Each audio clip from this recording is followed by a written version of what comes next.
Hello everybody, welcome to the channel. So I got this story off of goodnewsnetwork.org.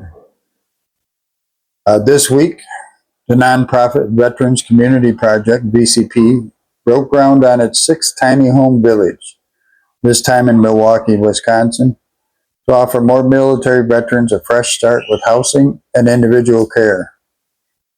Each 240 square foot home is part of a larger community designed to help residents regain stability and independence.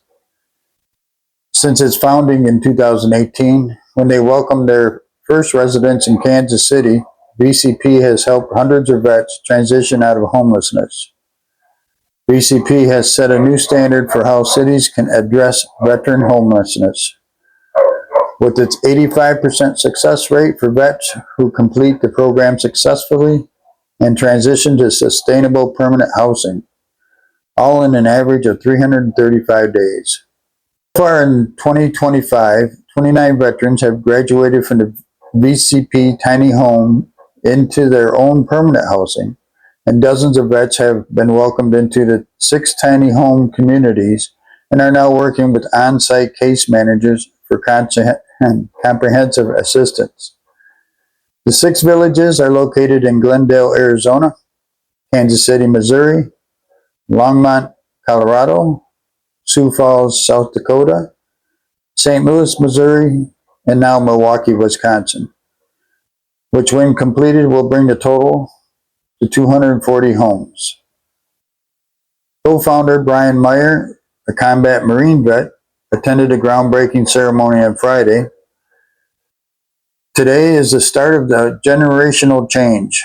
Once these homes are built, I hope each of you are able to drive by with a sense of pride and ownership in the years ahead, because you are telling veterans that Milwaukee refuses to let them go through it alone. Throughout the day, community members toured the 240 square foot model home to get a glimpse of what vets will experience when they move into one of the 40 tiny homes. The homes will be built on foundations connected to city utilities and include a full kitchen, bath, and living area.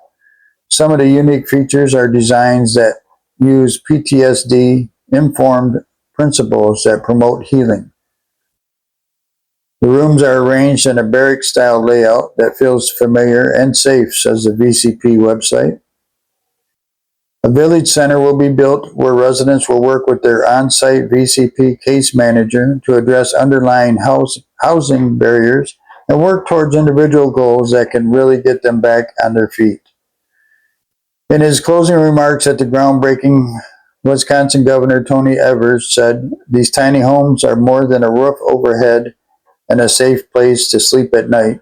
They are a foundation that will help restore dignity, stability, and community for those who have sacrificed so much for all of us. I have no doubt that our veterans will be in good hands." Army combat veteran David Myers couldn't agree more. He had never heard of VCP when his life was spinning out of control 3 years ago. Addicted to drugs after returning home from war, he now smiles, recalling a judge's words, ordering him to become a volunteer after he got clean in prison. He told me, "You're going to spend so much time with these guys that they're either going to love you or hate you. I hope it's the former, and that they offer you a job after."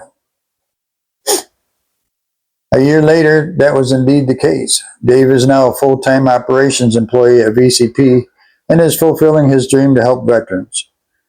"I was able to connect with our residents in some ways that not a lot of other people can. I've been in their shoes. This place saved me," he said proudly. Funding for the $11.7 million Milwaukee Village includes $2.5 million in contributions from the state of Wisconsin, as well as funding from regional partners, including the Milwaukee Brewers baseball team. So there you have it, another village, the sixth one. And I hope they continue on great success. I hope it works for all of them and gets them back on their feet to where nothing can stop them again. Hope you guys are doing well. Have a great day, great night. Come back and see me again.